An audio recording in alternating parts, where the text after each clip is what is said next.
Saw 2. Oh, yes, there will be blood. So I just got done watching this movie like 5 minutes ago. I have a whole page of the notes here.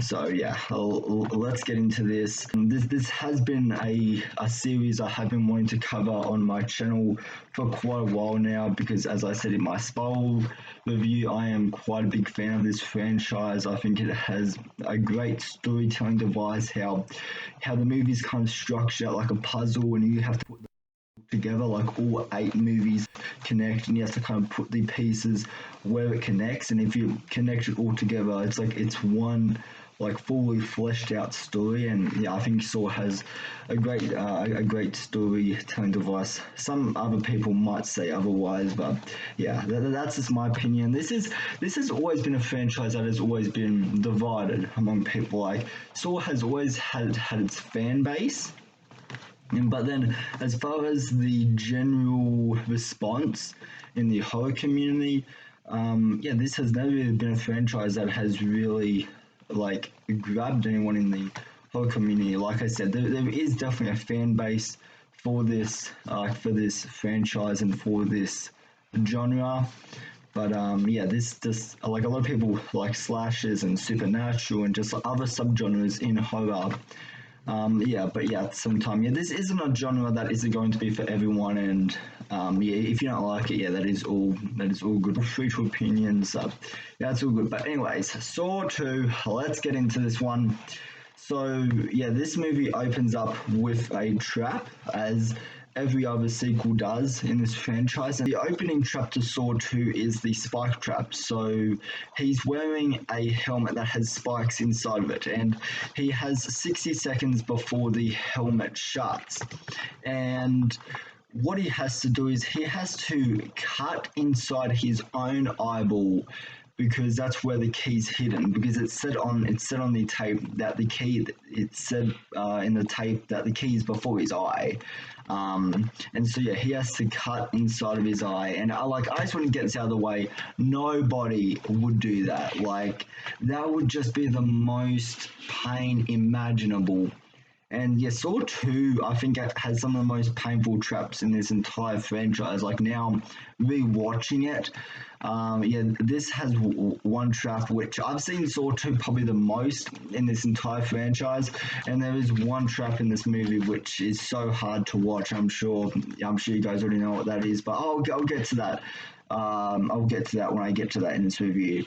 The other point I've written down here is this movie has some fantastic transitions. Like, this movie is like visual wise, the way they transition, like the character walks from one scene into like a train station in like a second. Like, he can go from one room to another in like a split second, and it's a great form of visual storytelling. And I don't know, yeah, the transitions, like, that's one thing that's consistent throughout this whole franchise is the transitions. I don't know, I've always liked that. I think it's a very creative way to tell your story and to keep the viewer engaged. I thought it was really well done in Saw 2. And now Jigsaw's trademark, we actually find out that in this movie where like, we see the aftermath of the opening trap, that we see Detective Matthews go into the room, and they see piece of his body carved out, and it's in the shape of a puzzle piece, and that is later explained from John Kramer himself. And yeah, like, I really like that. It kind of plays on the whole Jigsaw name that John Kramer is given, which that is also explained in this movie, where John Kramer, he never told people to call him Jigsaw. That's just what the public is calling him as, and John Kramer, he's kind of embracing it this time around by carving puzzle pieces into his victims' bodies as like an aftermath to kind of to connect those little pieces together. And I don't know, I really like that, how he's kind of he's embracing the Jigsaw name. So yeah, and this is also the movie where we learn why John Kramer started this game, and why he's doing what he's doing. So What I have written down here is I said John Kramer was depressed and drove to suicide. So, and by doing that, he survived. And the lesson that he was taught through that is that it wasn't his time to die. Like he was given that chance to survive and to see how far he would go to actually survive. And yeah, it's like I find that really interesting because that's the whole moral of his game is cherishing your life and how much blood will you spare to survive, and to actually know where Jigsaw's mindset is coming from.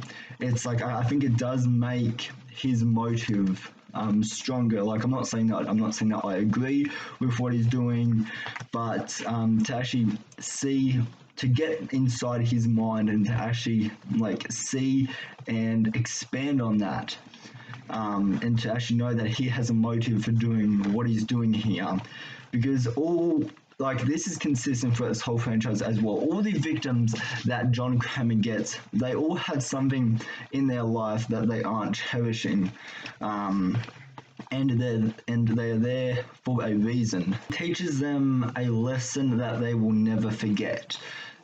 Which that's a message scattered all throughout these movies, especially in Saw 3D, the final chapter, when you have like that group of people, or like you have that gathering group of survivors from Jigsaw's traps, and they're all talking about like their stories and what that has done and how they've changed their life, and that just kind of goes to prove that his morals, that they aren't false, and that by following Jigsaw's rules, you are actually changing your life. You are showing how much you respect your life and how much your life means to you.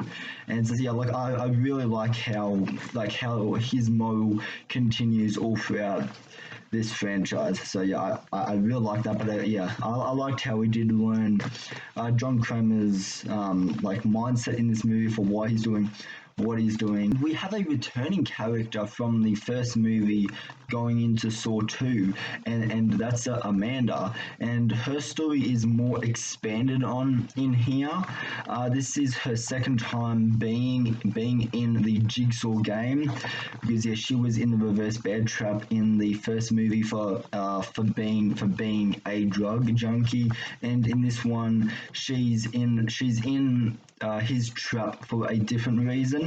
Amanda just isn't caring about her life or her body, and there's like a flashback where you see her cutting herself, and so John Kramer has put her back in this game to teach her that lesson again, which going back into this game, she's already familiar with Jigsaw's tricks. Like she knows how to play by the rules of the game, and while the other people that she's with, they're new to this. Amanda's the one, I guess in many ways she is the leader here. She's the one guiding everyone like to do what.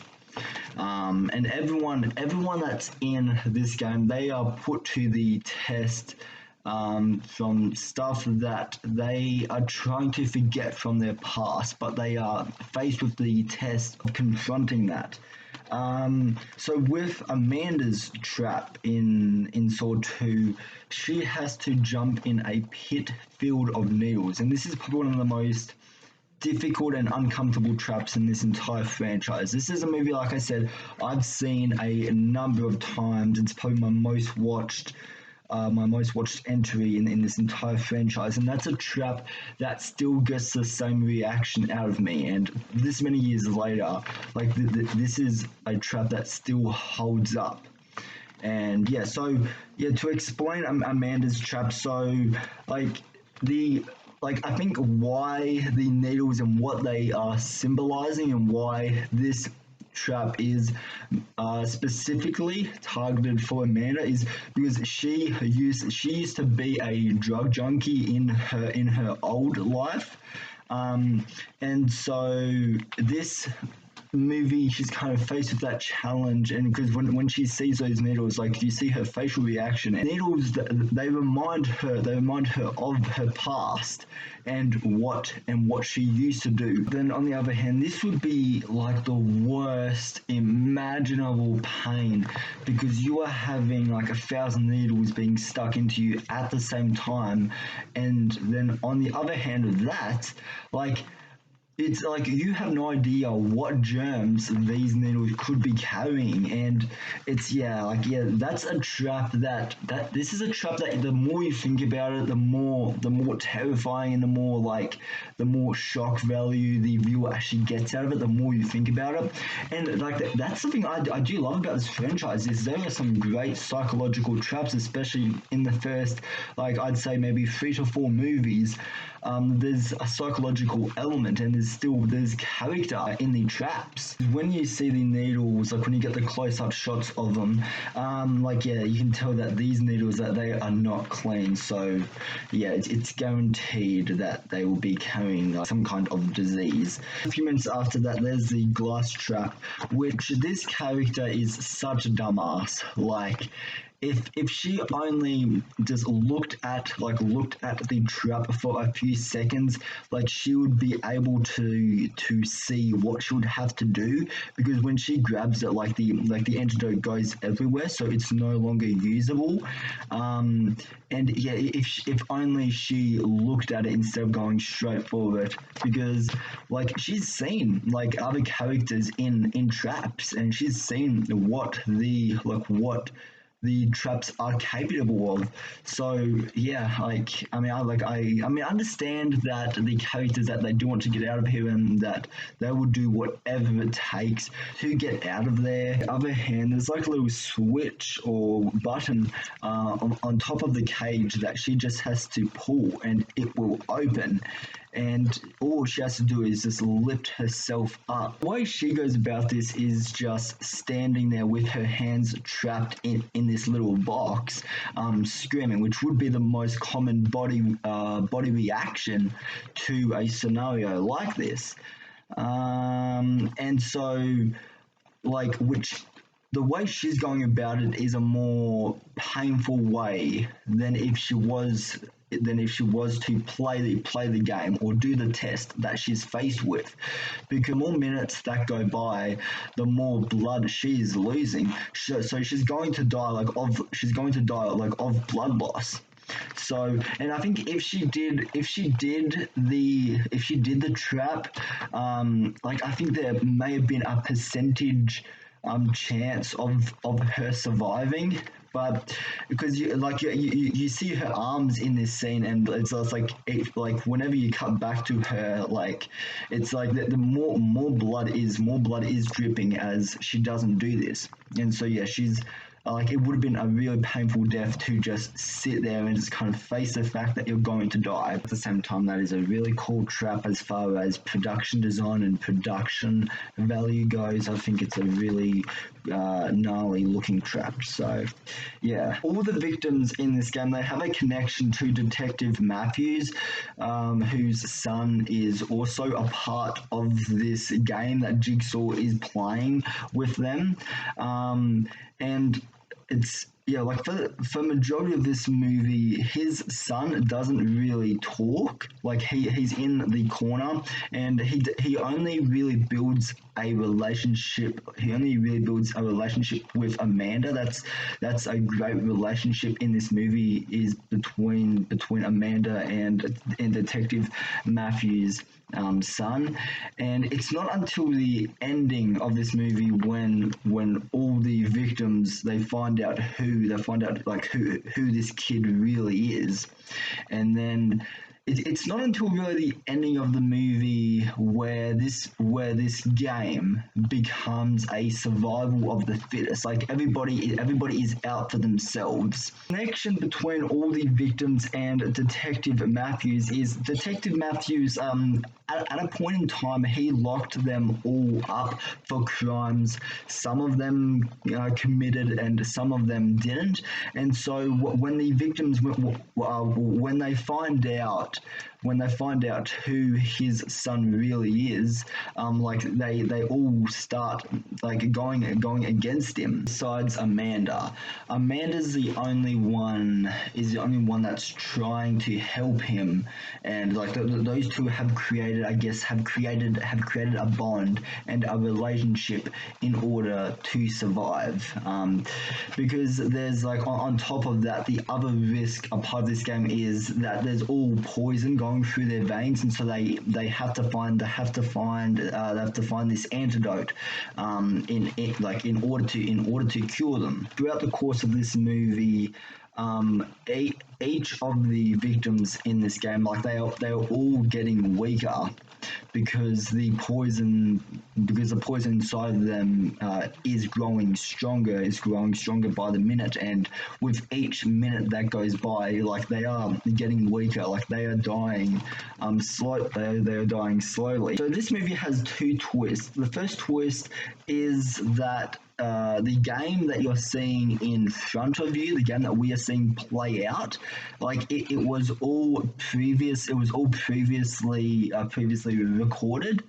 And so what the cops are saying and what Detective Matthews is saying is that they are seeing an already game being played out. So they are seeing the before events of it, and then this is when Detective Matthews, this is when they find the tracker of the location of this house, and so Detective Matthews, he goes to investigate it to save his son as a father would, but then he finds out that that the game has already been played, that it wasn't actually live, and it was just a recording of a game that has already happened, like at a point in time or a few hours earlier.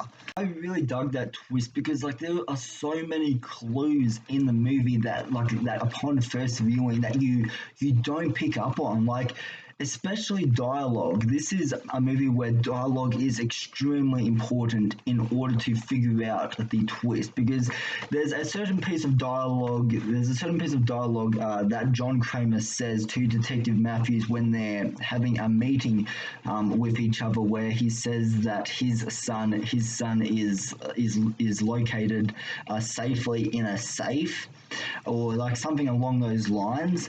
And like that was probably the biggest clue to the twist, is that his son was actually in the room.